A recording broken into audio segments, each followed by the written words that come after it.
Geography के एक और क्लास में आपका स्वागत है। आज जो हमारा टॉपिक छूटा हुआ था उसको कवर करेंगे, जो है हमारा अन्य नदियां। ज्योग्राफी का एक टॉपिक है जिसको बताने के लिए हमने लिया है एक मैप और आज आपको बताएंगे। इससे पहले हम गंगा नदी बता चुके हैं आपको और ब्रह्मपुत्र नदी बता दिए हैं। आज अन्य नदियां जिसमें ना सारा टॉपिक कवर हो जाएगा। देखिए फैन की वजह से ना ये डिस्टर्ब हो रहा है, फैन को हम बंद कर देते हैं, ठीक है। अब यहाँ पे डिस्टर्ब नहीं होगा। चलिए देखते हैं अन्य नदियां में ना जो भी महत्वपूर्ण क्वेश्चन हुआ छोटा हुआ वो आज कवर हो जाएगा, ठीक है। देखिए इसमें ना एक सतलज नदी, आपको बताया था ना कि ये जो नदियां है ना हिमालय के ना पार से निकलती है, यानी हिमालय के बाहर से निकलती है, जिसमें सतलज था, सिंधु था और ब्रह्मपुत्र था, ठीक है। तो जानते हैं सतलज नदी के बारे में, ठीक है। सतलज नदी का उद्गम ना तिब्बत के ना कैलाश पर्वत एवं मानसरोवर झील के निकट स्थित राकस ताल से, परीक्षा में ना ये पूछ लेता है, इसको ध्यान में रखना है। उसका नाम है राकस ताल, इसको ना राक्षस ताल भी कहते हैं, झील से होता है। तो जब परीक्षा में पूछेगा आपको कि सतलज नदी का उद्गम कहाँ से होता है, तो राकस ताल से, ठीक है। सतलज नदी का उद्गम होता है राकस ताल से। यह उत्तर पश्चिम दिशा में न बहता है, ये इस तरफ से चला था, पश्चिम में चला जाता है, मतलब पहले यहाँ से निकला उत्तर और फिर यहाँ से पश्चिम की तरफ चल जाता है और ये ना अंत बंगाल की, ये अंत ना पाकिस्तान होते हुए ना अरब सागर में गिरता है, ठीक है। और आपको पता है कि जो भी पश्चिम की तरफ चलता है ना, जो भी नदी पश्चिम की तरफ चलता है वो अरब सागर में गिरता है और जो भी नदी पूरब की तरफ जाता है वो ना बंगाल की खाड़ी में गिरता है, ठीक है। तो जब आपको पूछे कि सतलज नदी किस तरफ अपना जल विसर्जित करती है तो उसका आंसर होगा अरब सागर, ठीक है।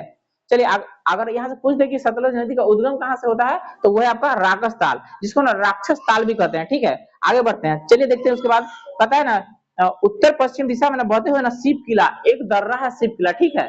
शिव किला क्या है? एक दर्रा है। शिव किला के पास हिमाचल प्रदेश राज्य में ना प्रवेश करती है, यानी हिमाचल प्रदेश में है शिव किला, ठीक है।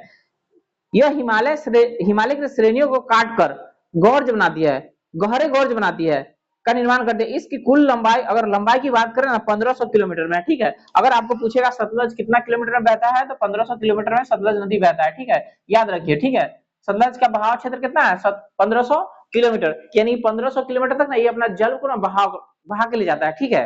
अब आगे बढ़ते हैं। पता है सोन नदी, इसके बाद हमको जानना है सोन नदी के बारे में। ये सोन नदी ना पटना जो है अपना है ना, तो गंगा और सोन के किनारे है, ठीक है।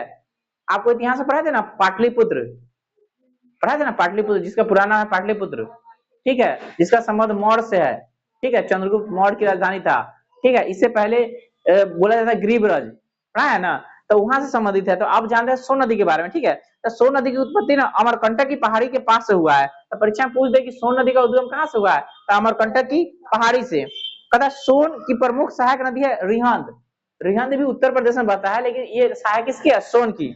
रिहंद और उत्तर कोयली, रिहंद और उत्तर कोयली ना सोन की सहायक नदी है, ठीक है। सोन की सहायक नदी है। और आपको पढ़ाएंगे कोसी के बारे में, ठीक है। कोसी, जिसको ना बिहार का अभिशाप बोलते हैं, कहते हैं ना बिहार में तबाही लेके आता है। क्यों लेके आता है? क्योंकि ना ये सबसे ज्यादा ना अपने आप को ना परिवर्तित करता है, नदियों में ना परिवर्तन आता है रास्ते में, ठीक है। तो कोसी नदी का ना उद्गम नेपाल एवं तिब्बत क्षेत्र में ना 3 धाराओं, मतलब कोसी नदी की बात करें तो एक है सुन कोसी, दूसरा है अरुण कोसी, तीसरा है तमोर कोसी, ठीक है। तो ये मुख्य धारा है, क्या है? मुख्य धारा है, यानी कोसी के ना 3 गो मुख्य धारा है, ठीक है, से होती है। कोसी की लंबाई की बात करें तो 720 किलोमीटर, कितना है? 720 किलोमीटर, माने कोसी ना 720 किलोमीटर तक ना बहती है। कोसी कितना तक बहेगी? 720 किलोमीटर तक कोसी बहती है, याद रहेगा ना। कोसी का कितना बहाव क्षेत्र है? 720 किलोमीटर, ठीक है। तो कोसी के ना 3 गो मेन धारा हो गया, कौन कौन हो गया सुन लीजिए, सुन कोसी, अरुण कोसी और तमोर कोसी, ठीक है। कोसी की लंबाई की बात करें तो 720 किलोमीटर है, हो गया, ठीक है। इसको ना ये जो ना गंगा में मिल जाती है, कहाँ मिल जाती है? कटिहार के नजदीक, जगह का नाम है कुर्सेला, क्या नाम है? और कई बार ना बीपीएससी में क्वेश्चन पूछा है कि कोसी नदी गंगा से कहाँ मिलता है, तो कटिहार में एक जगह है कुर्सेला, क्या है? कुर्सेला, कटिहार में कुर्सेला एक जगह है जहां पे ना गंगा मिल जाती है। कई बार बीपीएससी में क्वेश्चन पूछा है, आपसे भी पूछेगा, एसएससी में भी पूछ चुका है, ठीक है। और बीएसएससी जो एग्जाम है ना उसके लिए भी महत्वपूर्ण क्वेश्चन बनता है कि कोसी नदी गंगा से कहाँ मिलती है, तो जगह का नाम है कुर्सेला।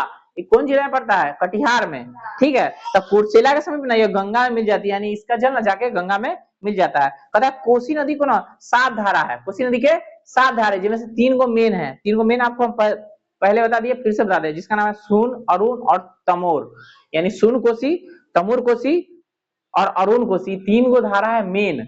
ऐसे 7 गो धारा है उसका, ठीक है, 7 गो धारा है।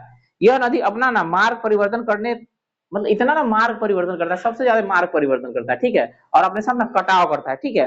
तो यह नदी अपना मार्ग परिवर्तन करने तथा आकस्मिक बाढ़, इसमें ना खूब बाढ़ आता है, समझ गया, जितना भी बाढ़ के पानी आता है सब इसी में आता है। आकस्मिक बाढ़ लाने के लिए प्रसिद्ध है, माने सबसे ज्यादा बाढ़ ना कोसी में आता है, इसलिए बिहार का शोक। क्या कहते हैं इसको? बिहार का शोक। तो कोसी के बारे में रट लीजिए, याद कर लीजिए, बिहार का शोक है। क्या है? बिहार का शोक। तंडी को नदी है कोसी, लेकिन तबाही लाता है सबसे ज्यादा। किलोमीटर की बात करें तो 720 किलोमीटर में है, ठीक है। इतना तबाही लाता है, इतना बाढ़ लाता है, जिसके कारण इसको क्या कहते हैं? बिहार का शोक, बिहार का अभिशाप भी कहिए, ठीक है। बिहार का शोक परीक्षा में कई बार पूछ चुका है, आपसे भी पूछेगा, याद रखिए, ठीक है। बिहार का शोक कौन है? कोसी। अब देखिए दामोदर की बात करते हैं, ये ना बंगाल का शोक है। दामोदर बंगाल का शोक है, ठीक है। दामोदर नदी का ना उद्गम छोटा नागपुर पठार के खमार पहाड़ खमार पाट पहाड़ी से होता है। यह नदी भ्रंश घाटी से बहती है। भ्रंश घाटी आपको पढ़ाए थे ना कि अगल बगल में पहाड़ होता है, उसके दरार में बह के चला जाता है, वो होता है भ्रंश, ठीक है। भ्रंश घाटी से होकर बहती है। इसकी ना सहायक नदी है बराकर बराकर जमुनिया एवं बारकी, ये सब उसकी सहायक नदी है, ठीक है। किसकी? दामोदर की। दामोदर नदी अंत में ना रूप नारायण नदी के जल को ना संग्रहित कर लेती है, माने कि रूप नारायण नदी जाकर के ना इसमें मिल जाता है, ठीक है, मिल जाता है दामोदर में, ठीक है। संग्रहित करती हुई कोलकाता के लगभग 48 किलोमीटर दक्षिण हुगली से न मिल जाती है। यानी दामोदर नदी जाकर के मिल गया हुगली से, यानी दामोदर का जल चला गया अब हुगली में, ठीक है। दामोदर नदी की ना कुल लंबाई 541 किलोमीटर है, ठीक है। अब है एक नहर जिसका नाम है एडन नहर। क्या नाम है? तब पूछेगा एडन नहर कौन पर है? तो दामोदर पर, याद रहेगा ना। ये क्वेश्चन एसएससी में आ चुका है, पहले पूछ चुका है, ठीक है, कि एडन नहर का निर्माण किस पर हुआ है? तो एडन ना तनी अंग्रेजी नाम लगता है ना, तो विदेश वाला नदी में मार देता है सब बच्चा सब, ठीक है। लेकिन एडन नहर ना ये दामोदर पर है, पश्चिम बंगाल में, ठीक है। इसका निर्माण हुआ था अंग्रेज के समय में 1881 में, ठीक है। एडन नहर का निर्माण कार्य 1881 में पूर्ण हुआ था। यह दामोदर नदी से निकलने वाली है, ठीक है, एडन नहर। दामोदर नदी गिरिडीह, एगो ना जिला का नाम है गिरिडीह, उत्तर प्रदेश में गिरिडीह पड़ता है आपको झारखंड में, ठीक है। गिरिडीह एवं दुर्गापुर ना पश्चिम बंगाल में, दुर्गापुर पश्चिम बंगाल में है। तो गिरिडीह एवं दुर्गापुर के बीच ना 300 किलोमीटर के लंबे मार्ग में यह जैविक मरुस्थल है। तो परीक्षा में पूछेगा जैविक मरुस्थल के नाम से कौन नदी जाना जाता है? दामोदर जैविक नदी के नाम से जाना जाता है, जैविक मरुस्थल। परीक्षा क्वेश्चन है, दरोगा में क्वेश्चन आ चुका है कि जैविक मरुस्थल के नाम से कौन नदी जाना जाता है? तो दामोदर नदी। अब जैविक मरुस्थल कहते हैं, मरुस्थल देखते हैं जहाँ पे कुछ नहीं बचता है, तो ये जैविक मरुस्थल यहाँ पे इसके भी ना नदी में ना कुछ भी जीव नहीं पाया जाता, क्योंकि बहुत प्रदूषित है, ठीक है। तो पूछेगा जैविक मरुस्थल के नाम से कौन जाना जाता है? तो दामोदर। इसे बंगाल का शोक कहते हैं। तो आप जानते हैं बंगाल का शोक, परीक्षा में कई बार आ चुका है, आपसे भी पूछेगा, ठीक है। अब आपको पढ़ना है हंगरी नदी पश्चिमी घाट, ठीक है। इस नदी का नाम हंगरी, क्या नाम है? हंगरी। हंगरी नदी पश्चिमी घाट। अब पश्चिमी घाट के बारे में ये पूर्व है आपका पश्चिमी, यहाँ के बारे में पढ़ना है, ठीक है। कहता है हंगरी नदी पश्चिमी घाट से निकलकर कर्नाटक आंध्र प्रदेश प्रवाहित होते हुए तुंगभद्रा नदी में मिल जाती है। यानी कि ये आपका आंध्र प्रदेश है, कर्नाटक है, ठीक है, ये यही सब राज्य है। कहता है कर्नाटक आंध्र प्रदेश प्रवाहित होते हुए तुंगभद्रा नदी में मिल जाती है। इसे ना वेदावती नदी के नाम से भी जाना जाता है, यानी हंगरी नदी को ही ना कहते हैं वेदावती। वेदा और अवधि नदियां सहाद्री से उद्गमित होकर पूरा के पास मिलकर वेदावती कहलाती है। कहता झेलम नदी हिमालय पर्वत श्रृंखला में ना पीर पंजाब पर्वत श्रृंखला पर ना स्थित बेरीनाग झील से। तो परीक्षा में पूछेगा झेलम नदी कहां से निकलता है? बेरीनाग झील से। परीक्षा क्वेश्चन याद रखिए, झेलम के बारे में पढ़ा रहा है। झेलम नदी कहां से निकलता है? बेरीनाग झील से निकलती है। यह नदी उत्तर पश्चिमी दिशा में बहती हुई ना बुलर झील में मिलती है। अब बुलर झील जम्मू कश्मीर वाला बुलर झील। श्रीनगर शहर झेलम नदी के किनारे। ये भी अगर पूछ दे कि श्रीनगर कौन नदी के किनारे है, तो झेलम नदी के किनारे बसा हुआ है। झेलम और रावी पाकिस्तान में चिनाब नदी में मिल जाती है। यानी कि जो झेलम है ना और रावी है, जब पाकिस्तान होते हुए आगे बढ़ती है ना, तो ये मिल जाती है चिनाब नदी में। और चिनाब नदी अंत तक मिल जाती है सिंधु में, ठीक है। सब अपना जल सिंधु में उछल देता है, ठीक है, और सिंधु चला जाता है अरब सागर में, ठीक है। तो यहाँ पे कहता है पाकिस्तान में चिनाब नदी में मिल जाती है। भारत में हिमालय प्रदेश राज्य के लाहौल घाटी में चंद्र और भागा दो नदी है, एगो चंद्र और भागा, ठीक है। चंद्र भागा नदियां प्रवाहित होती है। चंद्र नदी का उद्गम चंद्राताल से के निकट एक ग्लेशियर से होता है, जबकि भागा नदी का उद्गम बारालाचा ला के निकट से होता है। तंडी के निकट दोनों मिल जाएगा, तंडी के निकट दोनों मिल जाएगा। जगन्नाथ तंडी के निकट चंद्र एवं भागा संगम होता है। संगम माने कि मिलन, तब उसको कहेंगे चंद्रभागा। क्या कहेंगे? चंद्रभागा। तथा चंद्रभागा नदियां आगे चल के नहीं, चिनाब नदी, इसको ही चिनाब बोलते हैं, इसको क्या कहते हैं आगे चल के, चिनाब, चिनाब नदी कहलाती है। झेलम की सहायक नदी है किशनगंगा, झेलम की सहायक नदी है किशनगंगा, जिसे ना पाकिस्तान में नीलम, यानी कि झेलम नदी, इसका सहायक नाम किशनगंगा, और जब पाकिस्तान में चल जाता है तो इसका नाम हो गया नीलम, नीलम कहा जाता है। लूनी नदी अजमेर, अजमेर माने कि राजस्थान, यह ना राजस्थान, तो लूनी नदी प्रवाहित होती है कहाँ, अजमेर यानी राजस्थान में, ठीक है। तो लूनी नदी अजमेर के दक्षिणी पश्चिम में अरावली श्रेणी से निकलती है और 511 किलोमीटर तक प्रवाहित होती है, ठीक है। अब थोड़ा देर जाते हुए ना कच्छ के रण में ना ये गायब हो जाती है, यानी लूनी नदी ना भुतला जाती है, बालू में भुतला जाती है। अब पूछा भी ना करेगा कहाँ चल गया, यानी कि कच्छ के रण है ना, जहाँ बालू है ना, वहां पे वो भुतला जाती है, ठीक है।